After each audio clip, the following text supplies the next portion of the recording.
Hi, I'm Annie Winterburn. I'm a driving instructor and a driving instructor trainer, and I'm a theory test expert. I'm here to make theory easy for you. In today's lesson, I'm going to cover some of the hardest theory test questions.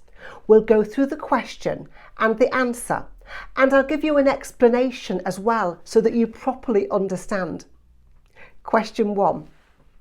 What should you do when you park a car facing downhill?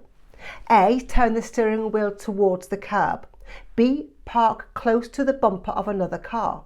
C. Park with two wheels on the curb. Or D. Park with your steering wheel away from the curb. So you can see we've got a pair of answers here. A says turn the steering wheel towards the curb, and D says turn the steering wheel away from the curb. When you can see a pair of answers, the correct answer is probably one of the pair. So which one would you do?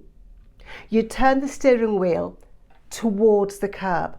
If you turn the wheels towards the curb, if the parking brake fails, and your car starts to roll, it will roll into the curb, so it won't roll down the hill. Next question. What would suggest that you're driving on an icy road? A. There's less wind noise. B. There's less tyre noise. C. There's less transmission noise. Or D. There's less engine noise. Do you know the answer? The answer here is B. There's less tyre noise. Because your tyres are the things that are touching the road, you can hear the noise of cars going along the road. But if you're driving and you're on ice, it's like you're floating along the road. So you won't hear that same rumbling sound. So that means there's going to be a lot less tyre noise when you're driving on an icy road. Next question. Some two-way roads are divided into 3 lanes. Why are they particularly dangerous? A. Traffic in both directions can use the middle lane to overtake. B. Traffic can travel faster in poor weather conditions. C. Traffic can overtake on the left. Or D. Traffic uses the middle lane for emergencies. Do you know the answer? Well, the answer to this question is A. Traffic in both directions can use the middle lane to overtake. Let me explain it to you. So talking about a two-way road, this is a two-way road where traffic goes up the road and traffic goes down the road. But you can see here there's an extra lane in the middle.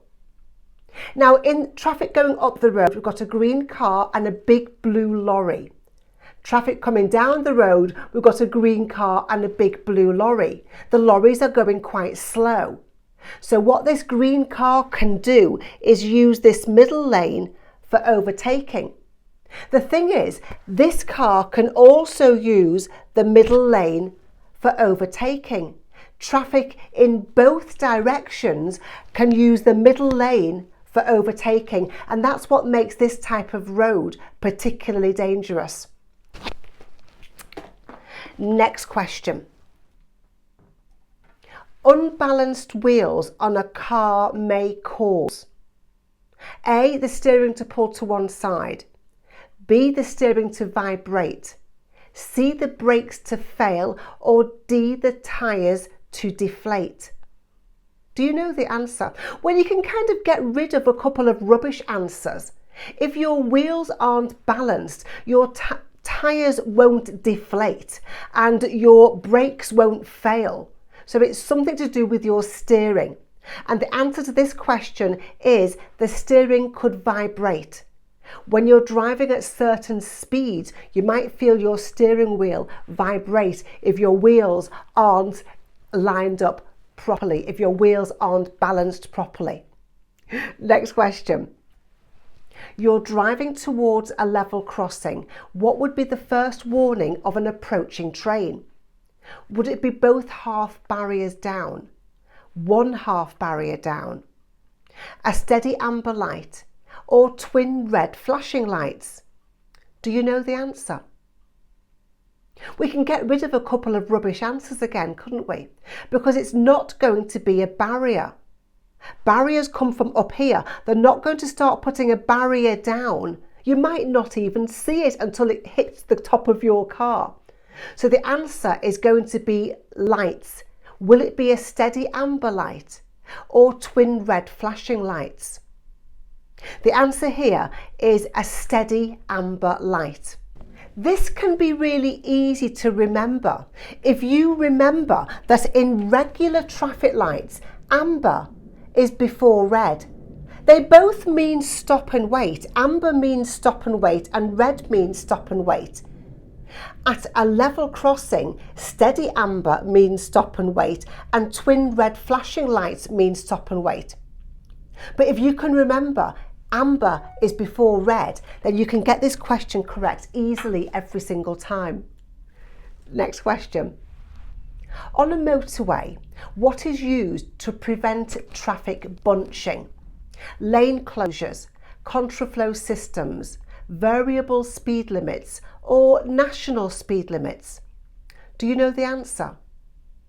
The answer to this question is variable speed limits. That means various, changing speed limits. Traffic bunching, if you think of a bunch of flowers, is lots of flowers close together, or a bunch of keys is lots of keys close together. A bunch of traffic is lots of traffic close together. And traffic close together isn't safe, of course. It's caused because people are speeding up and then slowing down because it's busy. Speeding up and then slowing down because it's busy. So what they'll ask all the traffic to do is to drive a bit slower. They'll change the speed limit. They might make it 50 miles per hour and then 40 miles per hour and then 60 miles per hour. Various, variable speed limits. Next question. You are on a motorway. There's a red X above every lane. What must you do? A. Pull onto the hard shoulder. B. Slow down and watch for further signals. C. Leave at the next exit. Or D. Stop and wait. If there's a red X over your lane, that means your lane is closed and you need to move to another lane. If there's a red X above every lane, that means all lanes are closed and you have to stop and wait. All traffic on the motorway would have to stop and wait. Next question. What does this sign mean? Is it waiting permitted? Waiting restrictions apply? National speed limit applies? Or clearway, no stopping? The answer to this question is waiting restrictions apply. Waiting is the same as parking. So you can see it's a red circle. And red circle signs tell you what you must not do. Think red O means no. So this sign is telling you something you're not allowed to do. Inside the circle you can see one red line. One red line in a sign means the same as one red line painted on the road. Waiting restrictions apply.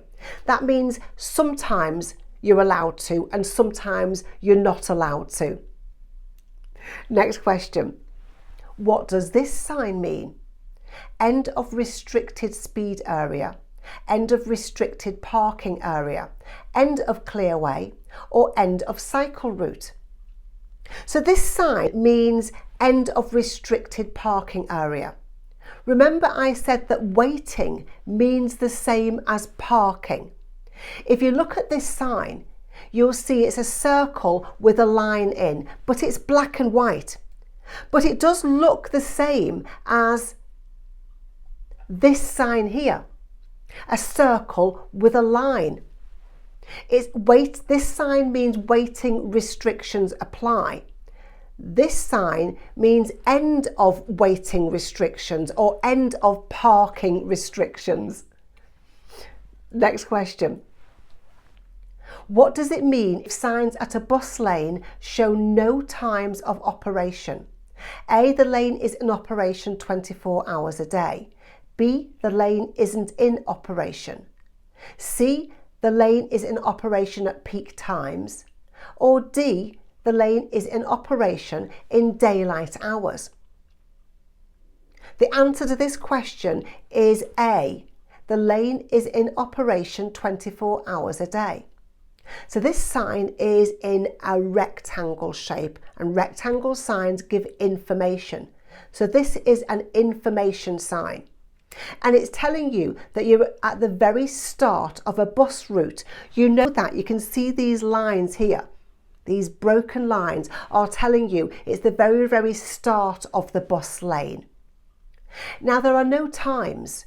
It doesn't say Monday to Friday 9 till 5. There are no times at all. So that means this lane is a bus lane all the time.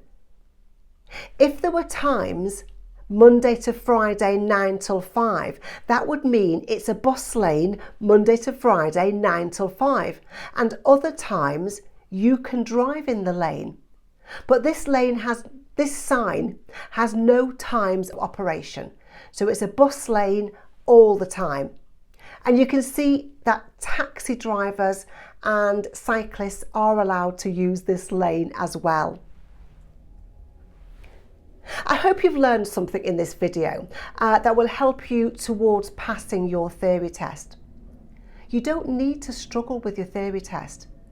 Passing is easy if you learn the theory of driving rather than just memorize answers to questions. Questions in your app are not the same as the real theory test questions, so you need to properly learn and understand. Theory Test course is an online course that I've created to help you. It's got over 100 video tutorials and fact lists and worksheets. It's got the latest DVSA licence practice questions, mock tests and more. I hope I've helped in this video. If you like my content, please hit the subscribe button so you make sure you never miss out on my weekly videos.